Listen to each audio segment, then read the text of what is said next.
het laasweek gepraat oor moeilike tye. Nou vanoggend gaan ons aan. Hulle fit almal by mekaar, maar vanoggend wil ek praat oor moenie terugkyk nie. Nou ek het na klomp skrifgedeeltes in die Bybel gaan waar daar elke keer gesê word moenie terugkyk nie. Moenie terugkyk. Daar's nogal 'n hele paar van hulle. Maar ek gaan net by 3 stil staan vanoggend, 3 skrifgedeeltes. Is nou nie net een verse nie, dis 'n paar verse, maar is 3 verskillende perikope waarna ons gaan kyk. En die eerste een is Jesaja 43 vers 15 tot 18. Baie bekende gedeelte en skrif wat ons baie aanhaal ook iets wat die Here herhaaldelik vir my die laaste tyd deurgee en sê, en dit is iets waaraan 'n mens moet vashou. Ek is die Here, julle heilige, die skepper van Israel, julle koning. So sê die Here wat in die see 'n weg, in die sterk water se pad gemaak het. Hier praat hy natuurlik van die Rooi See in Egipte en die oop kloof van die Jordaan. Wat waans en perde, leermag en helde laat uittrek het. Tesame lê hulle en sal nie opstaan nie. Hulle is uitgeblus soos 'n lampet, uitgedoof. Dink nie aan die vorige dinge nie en slaan nie ag op wat vroeër gebeur het nie. Kyk, ek gaan iets nuuts maak. Nou sal dit uitsprei. Sal julle dit nie merk nie? Ja, ek maak 'n pad in die woestyn, riviere in die wildernis, net tot daar. Nou, hierdie is belangrik, die kraks waaroor dit hier gaan is, moenie terugkyk nie, want ek gaan iets niets doen. En wanneer hy iets niets doen, gaan hy ook die voorsiening gee. Hy gaan die pad maak, en hy sal die water skenk, waar daar nie voorheen was nie. So dis sy leiding op die pad, dis 'n nuwe pad, dis iets niets wat hy gaan doen. Hy gaan 'n weg maak waar daar nie voorheen 'n weg was nie. Maar wanneer dat hy weg maak, gaan hy ook die water stuur, sal hy ook die riviere gee. En as daar riviere is en as daar water is, kan daar lewe wees. So op die nuwe pad, wat hy maak in die woestyn, sal hy ook beskik, dat daar lewe op daai pad kom. Dis nie 'n pad wat lei na die dood nie, dis 'n pad wat lei na die lewe. Daarom gee hy riviere in die wildernis. As jy kyk in Egipte, wat is die bron van hulle lewe gewees? Die Nyl. Dit het massiewe besprinkelingstelsels gehad, of eintlik vloeistelsels, wat ook al, maar daar was lewe. Oral waar jy kan dit, as jy ry, kan jy sien waar al die groen is. As daar so groen deur 'n dorstreek is, dan weet jy maar daar vloei water. So waar water is daar lewe. En God gaan 'n pad skep, 'n nuwe weg in die woestyn waar daar nie een was nie. Maar hy gaan ook water daardeur laat vloei en daar gaan lewe wees. Maar die belangrike, die kraks hier is vir hom om dit te kan doen, moenie agslaan op die vorige dinge nie. Vergeet daarvan. Hoekom? Want dit gaan nie dieselfde manier wees as wat hy dit tevoorheen gedoen het nie. Daarom verwys hy na die 2 gedeeltes, hoe hy hulle uit Egipte land het laat kom het en hoe hulle daar laat uitkom, is daar klomp spesifieke dinge, dit was pla en hulle was allerhande goed, en hy het die Rooi See gekloof en hulle is daardeur, en voor hulle Kanaan in is, het hy die Jordaan gekloof, en baie maal, wanneer 'n mens deur moeilike tye gaan, en jy's voorheen al verlossing op sekere maniere beleef, is of jou kop dink, dit gaan altyd op dieselfde manier wees. En wat baie keer gebeur is, jy mis eintlik die nuwe ding wat God in jou lewe wil doen, want jy bly terugkyk na die verlede, hoe hy dit gedoen het. Na vorige getuienisse. Ja, jy kan terugkyk daarna om te weet, God is 'n werker van wonders, maar moenie altyd stil staan in 'n konkrete gesette manier, dit is hoe God dit weer gaan doen nie, want hy gaan dit nie noodwendig weer so doen nie. Hy gaan dit op 'n hele nuwe manier doen. En hier doen hy dit ook op 'n totale nuwe manier, en daarvoor moet ek net so klein bietjie in die geskiedenis aangaan, die agtergrond van hierdie teks. Nou hierdie teksgedeelte 2 lae. Die eerste laag is geestelik en die tweede laag is fisies. Sê gou vir my, as jy nou gaan kyk, gaan lees 'n bietjie, ek kan nie dit al, anders gaan ek te lank preek. Gaan lees hoofstuk 42. Kan van die vorige hoofstukke ook gaan lees. Hoofstuk 42 praat baie duidelik oor die koms van die diensknegt van die Here. Wie's dit? Dis Jesus. Hy praat daar ook van ou dinge. Gaan lees 'n bietjie hoofstuk 42. Dis die agtergrond van hoofstuk 43 en dit wat hy hier sê, van moenie agslaan op die vorige dinge, maar God gaan iets nuuts doen. Is die eerste laag, die geestelike laag, is die koms van die diensknegt van Jesus. En op die vorige manier het dit gekom deur offerstelsels en allerlei dinge, die manier hoe hy dit gedoen het. Nou sê God vir hulle, nee, dit kom op 'n totale nuwe manier. En dis deur die diensknegt wat sou kom. Dis hy wat die verlossing gaan bring. Nie weer deur die oopkloof van die Rooi See nie deur die Jordaan nie deur wat ook al nie, maar dit gaan nou wees deur die Seun. In die laaste dae het God gepraat deur die wet en die profete, maar nou praat hy deur sy Seën. Die seën is die nuwe manier. En hy skep 'n weg waar daar nie 'n weg was nie. En hoekom is daai weg wat nie daar was nie? Want die wet kon nooit redding bewerkstellig nie. Daar was nog nooit 'n weg tot redding nie. Daar's net een weg. Die wet, ek het hom daaroor gepraat, die wet is die vorentoe wyser na die een wat sou kom, want dit is 'n skaduwee van die een wat sou kom. So die wet wys altyd na Jesus. Die wet kon niemand red nie. Die wet was soos die Ou Testamentiese evangelie om die weg te wys na die een wat sal kom om die redding te bring. Die evangelie wys terug na die een wat gekom het, maar beide Ou en Nuwe Testament wys terug na een persoon, en dis Jesus. In die Ou Testament was daar nie 'n weg na die Vader. Jesus kom en hy maak 'n nuwe weg. En op daai weg bring hy lewe. Hy is die eerste laag waarvan hierdie gedeelte praat. Die tweede laag is natuurlik die fisiese gedeelte rondom wat ek net vir u genoem het, die Jordaan en die wat ook al, en dan die nuwe een wat sou kom. En hy sê, kan julle dit nie merk nie, want hy wil hê hulle moet kyk en hulle moet sien. Maar kom ons kyk gou na die fisiese gedeelte hier, want hier is iets baie spesifiek, die manier hoe hy hulle verlossing gee op die fisiese manier, teenoor hoe hy dit in die verlede gedoen het.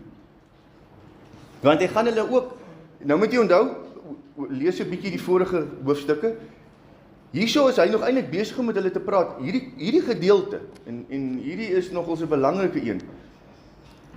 Hy het nou net vir hulle in die vorige hoofstuk praat, hy van hoofstuk 41 en so, en praat hy van die 70 jaar van ballingskap. Hierdie volk is eintlik onder judgment. En in daai uitspraak van judgment en 70 jaar ballingskap, praat hy van, moenie terugkyk na die ou dinge nie, maar kyk na die nuwe dinge, ek gaan iets nuuts doen. Hy sê wel vir hulle, julle gaan deur 70 jaar ballingskap gaan, jy gaan die gevolge dra baie maal van dit wat jy verkeerd gedoen het. Moenie dink ek spring dit net altyd vry nie, dit kan binne 'n innerlike torment wees. Jy kan daarmee struggle.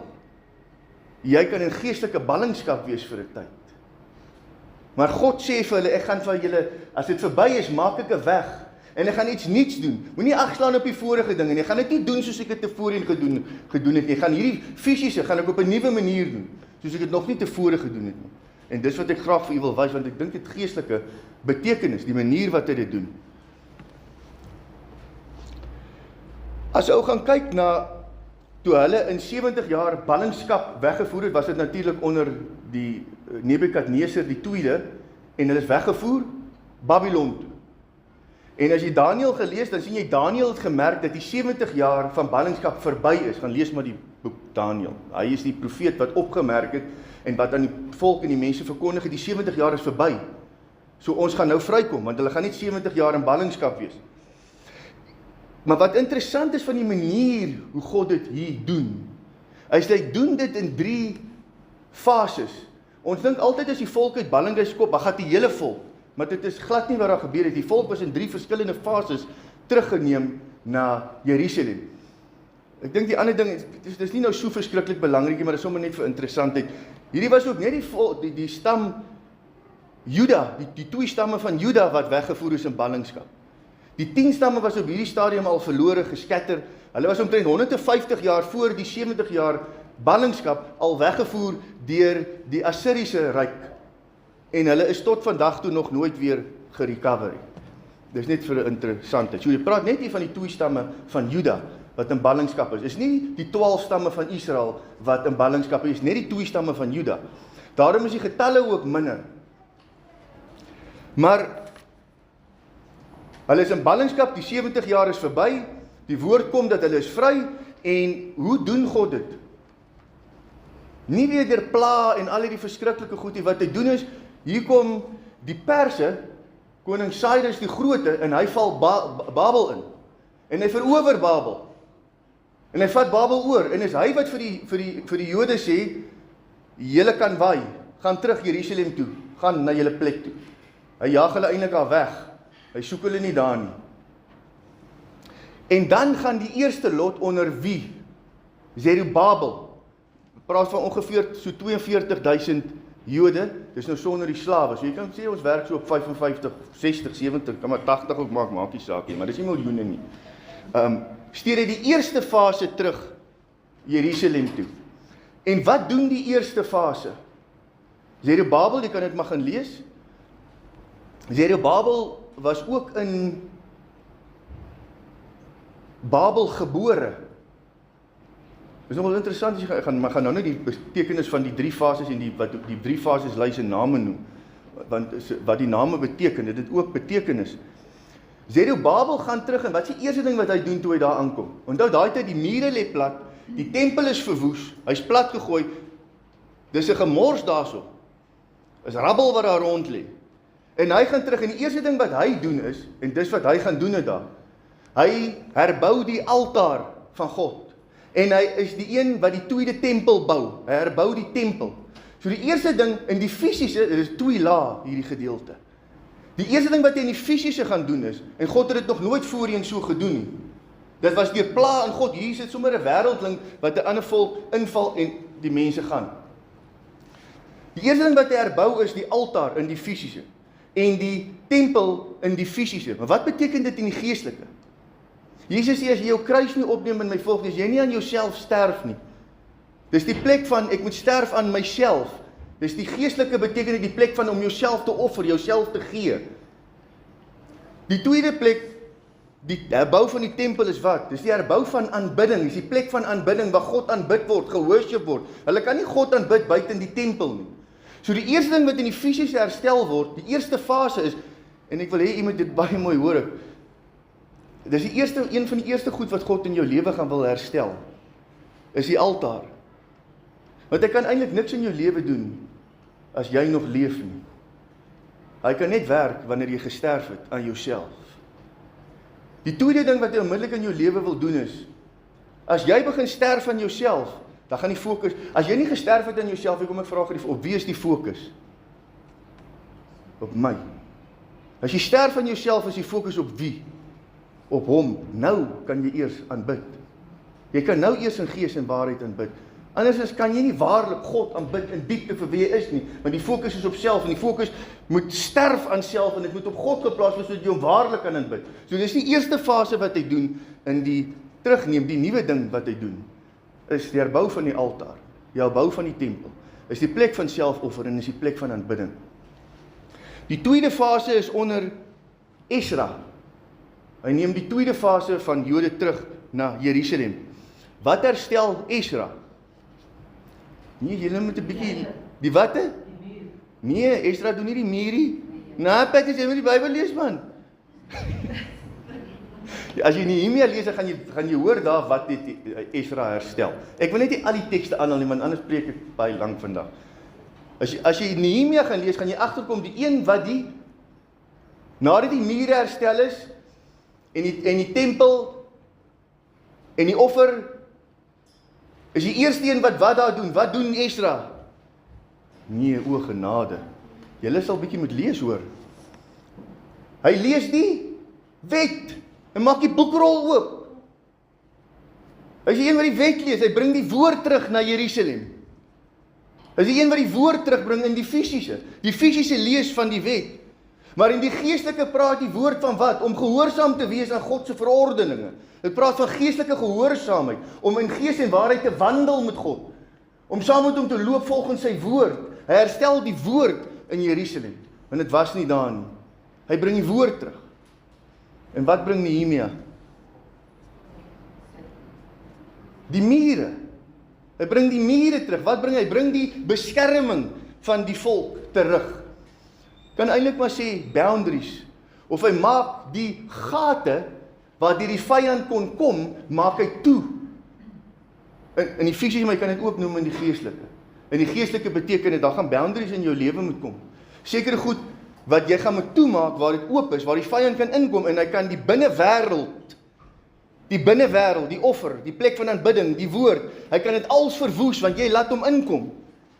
En daarom is dit wat hy doen, hy maak die mure klaar, en hy maak dit toe, sodat die volk beskik is, sodat die binnewêreld ook in die geestelike gesond en reg kan bly, dat die offertafels, die tempel, die plek van aanbidding, en die woord in jou lewe veilig kan wees, want dis wat hy gaan kom steel, hy gaan die woord kom steel, hy gaan die fokus weg van God begin plaas en op jou plaas, en hy gaan die aanbidding, die ware aanbidding in gees en waarheid gaan hy kom beroof, en wat gebeur op die einde van die dag? Jou hele geestelike lewe lê plat en verwoes en jy's weggevoer in geestelike ballingskap. Maar hy doen dit op 'n manier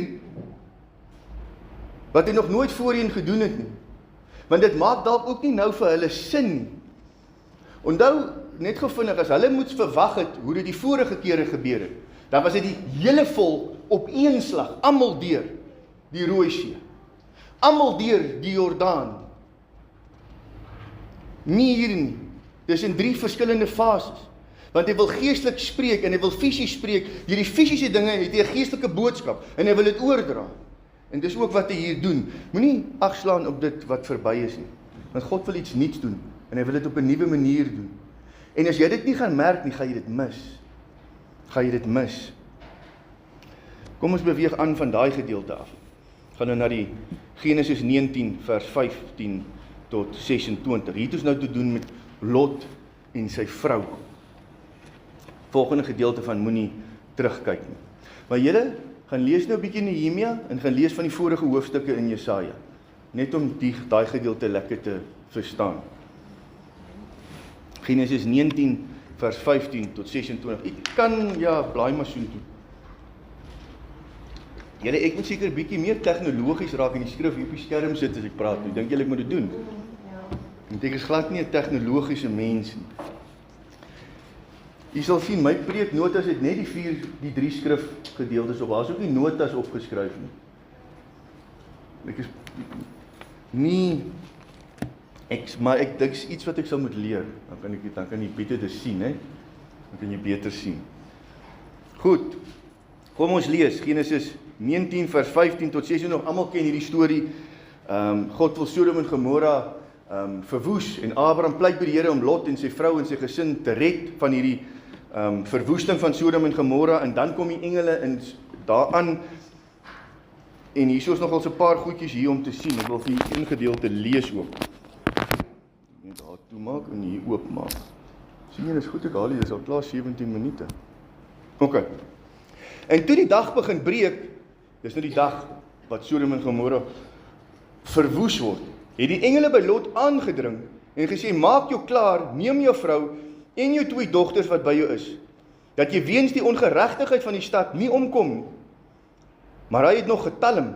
Toe gryp die manne hom en sy vrou en sy 2 dogters aan die hand, omdat die Here hom wou verskoon. En hulle lei hom uit en bring hom buite kan die stad. En toe hulle na buite gelei het, sê hy, vlug vir jou lewe, moenie omkyk nie, en moenie ergens in die Jordaanstreek bly staan nie. Vlug na die gebergte, dat jy nie omkom nie. En sy vrou het agter haar omgekyk, en sy het 'n soutpilaar geword.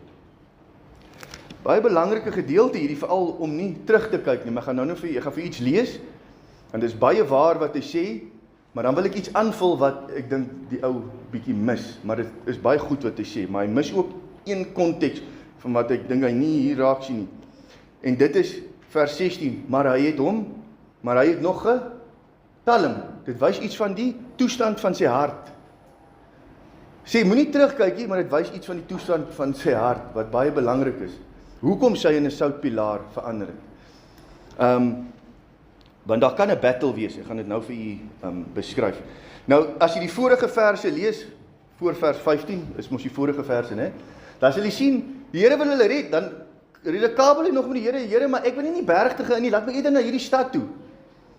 Dit God wil hulle red, die hart wys eintlik hier, en dan kom die engele, en die engele moet hom nou nog by die handvat te gryp, want hy het nog getalm. Hierdie 2 mense wou nie gaan nie, hoor. Hulle wou hier bly. Hulle was eintlik hier uitgedwing, dis nie omdat hulle wou nie gaan nie. Hulle het allerlei redes gesoek om nie te gaan nie. Die engel moes hulle later by die hand vat en hulle uit die stad uitvat. En toe kyk hulle nog terug ook. Dit wys baie duidelike toestand van die hart. Nou daar kan 'n hartsverskil wees. Wanneer jy wil gaan, en jy sukkel om die verlede te los, jy kyk nog terug, dit beteken nie dan, jy gaan noodwendig in 'n soutpilaar verander. Dit is 'n soutpilaar verander, want God was, ek wil amper sê, genoeg gesukkel om hulle daar uit te kry, want hulle wou nie daar uit nie. Hulle wou nie weg nie. Ons gaan nou vinnig daarna kyk. Hoekom ek lees gou, so ek gaan vir 2 gedeeltes lees. Just stick with me. I won't make you famous.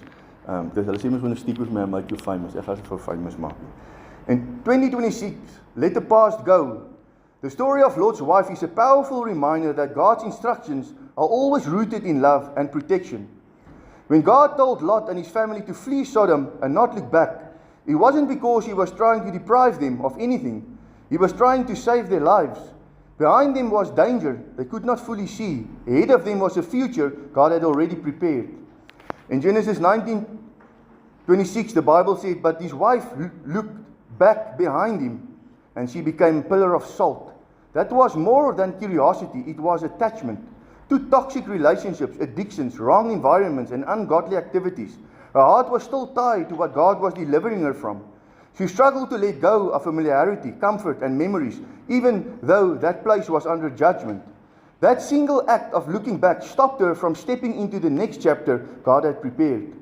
Dear friend, sometimes God closes curtains, curtains. God closes certain doors not to hurt you, but to protect you from dangers you are not aware of. Not every closed door is a loss. Some are God's mercies in disguise. Some are God quietly saving you from what would have destroyed you.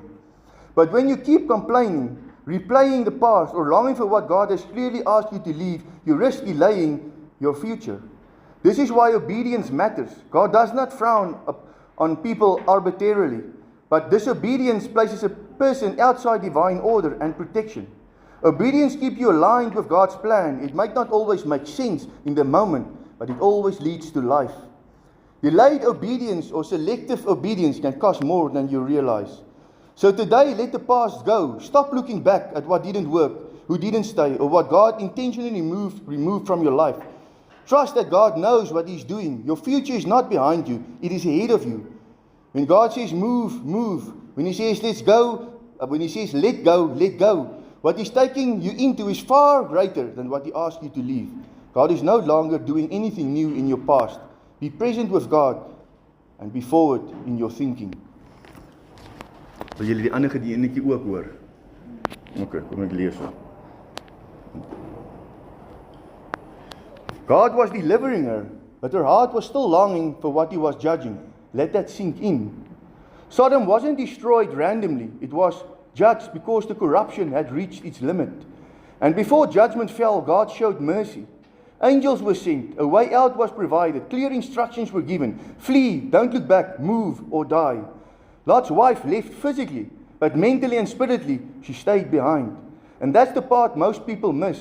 She wasn't judged for curiosity, she was judged for attachment. Her body was escaping, but her heart was still grieving the world God was burning.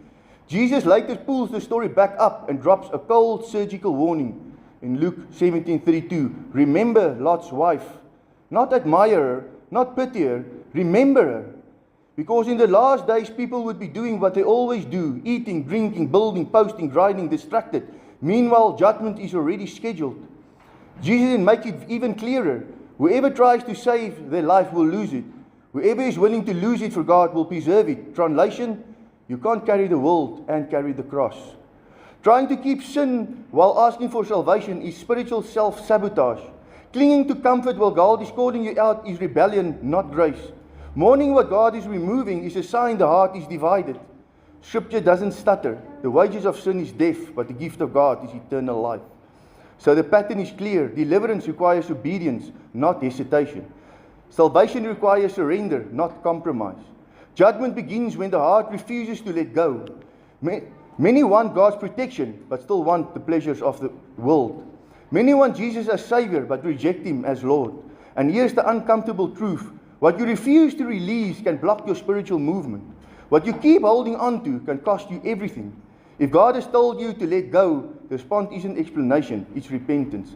Turn back, refocus, drop the weight, walk forward. Don't mourn what God is judging. Don't desire what He's destroying. Don't look back what He delivered you from. Obedience isn't lost, it's protection. Obedience isn't lost, it's life. Tot daar sy. So wanneer God sê, laat gaan, en baie keer maak dit nie sin nie, en dit is ontsettend moeilik, want jy verstaan nie dit wat hy wil doen nie, en die nuwe ding wat hy in jou lewe wil doen, op miskien op 'n fisiese, en miskien op 'n geestelike vlak nie, maar daar gaan aanpassings moet wees. Nou op grond van wat jy daar gehoor het, is dit baie duidelik, jy sien dit nie eintlik by Lot, jy sien dit by beide van hulle. is God sê laat gaan, maar hulle laat gaan nie. Hulle harte is nog steeds in Sodom en Gomorra, hulle harte is nog steeds met die lewe wat hulle daar gehad het, die attachments, die verhoudinge, die vriende, die besighede, die wat ook al. Want Lot was nie 'n arm man nie, hoor. Hy was 'n welgevalle man, of hy het nogal 'n paar goudstukkies gehad, en 'n paar vee, en 'n paar goede, en dit het baie goed gegaan met hom. En hy het baie moeilik laat gaan, hy wou dit nie laat gaan nie. En ek het net te veel gesê, jy kry die twee gedeeltes, die kraks van hierdie gedeelte is, maar hy het nog getalm. Hierdie twee mense wou nie hier weg nie. Hulle harte het daar gebly. Maar nou wil ek net 'n aanpassing hieraan maak. Gehoorsaamheid is nie altyd maklik nie. Dit bedoel nie hier dat as God vir jou sê los iets en jy los dit, dat nou is dit want dis nie so 'n switch wat jy kan aan en af switch nie. Dis nie 'n switch nie en dis ook nie wat dit hier bedoel, dis net hierdie switch los en vergeet en dan gaan jy net aan. Dit werk nie so in die menslike hart, ons is gekompliseerde wesens en dis ook nie wat hy hier bedoel nie. Wat hierdie konteks skep is hierdie mense was met die hand daar uitgetrek. Hulle het nie vrywillig geloop nie. Dit was 'n ander saak as hulle vrywillig geloop het en teruggekyk want hulle battle nog in hulle binnewêreld. Maar hulle was eintlik deur die hand gevat en die uitgetrek omdat God aan Abraham 'n belofte gemaak het. As dit nie was vir die belofte aan Abraham, het hulle ook nie met die hand uitgetrek nie. Want om die wil van God te doen is nie altyd maklik nie. Jesus het in die tuin van Getsemane hoeveel keer teruggegaan om te bid?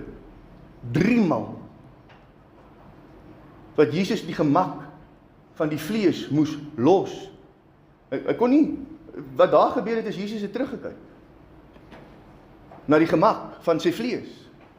Hy sê vir hulle, julle moet waak en bid, want die vlees is swak, maar die gees is gewillig. Hy het heeltyd teruggekyk na die gemak van die vlees. En die gees sê vir hom, kom, laat gaan, laat kom, jy moet dit doen, daar gaan lewe kom daarvoor. Hy het 3 maal teruggegaan, sien ons hoe hy met God redekabel. Hy sê elke keer, Here, nie my wil nie, maar u wil. So hy buig elke keer die knieë, maar hy kyk terug. Maar hy gaan met gehoorsaamheid, nie Lot en sy vrou nie. Hulle gaan nie uit gehoorsaamheid nie. Hulle was met die hande uitgetrek. Daar's 'n verskil. Jy kan sukkel met die verlede. Jy kan sukkel met goed wat tevore met jou gebeur het. Dis nie 'n switch wat jy aan, maar die konteks van die hart is wat belangrik is. Is jy doen jy dit en dan is dit hoe moeilik uit gehoorsaamheid of doen jy dit met ander motiewe in jou hart? God gaan altyd die hart evalueer, die rede vir dit wat jy doen. Dit beteken nie altyd dit gaan maklik wees nie. Dis nie 'n switching. Die menslike binnewêreld is nie 'n switch wat jy aan en af switch. Dit sou maklik gewees het, né? Sit net aan en af. Ek wil nie meer stryd in hierdie ding. Ek wil nie meer nee. Die een louter jou so silwer en die ander een gaan jou laat vries en stak in die verlede. Daar's 'n verskil. Die een is moeilik, maar dit lei tot vryheid. Die een, ek wil nie, en ek kyk terug, en ek stak in die verlede, kom nie uit die verlede uit. Ek bly daar. Ek is dalk uit Sodom en Gomorra uit, maar ek bly in my hart in Sodom en Gomorra. Want dit was nie uit gehoorsaamheid dat hulle gegaan het nie. Hulle was uitgedwing. Daar's 'n verskil in die konteks van die hart. Moet kyk hoe lank is nie, anders praat ek oor die laaste gedeelte nie. Ag, en gaan die ander een los. Kom ons vat hom net tot daar. Dalk sal ek volgende week dit bynoem. Dan kyk ons dalk bietjie na die 3 fases, né? Dis was eintlik my plan. Om meer in detail volgende week kyk na die 3 fases van verlossing. Die altaar, die aanbidding, die woord, die herstel van die mure. En kyk ons bietjie meer in detail na daai 3 fases en dan sal ek hierdie ander gedeelte, ek sal hiermee begin en dan oorgaan na die 3 fases toe. Goed.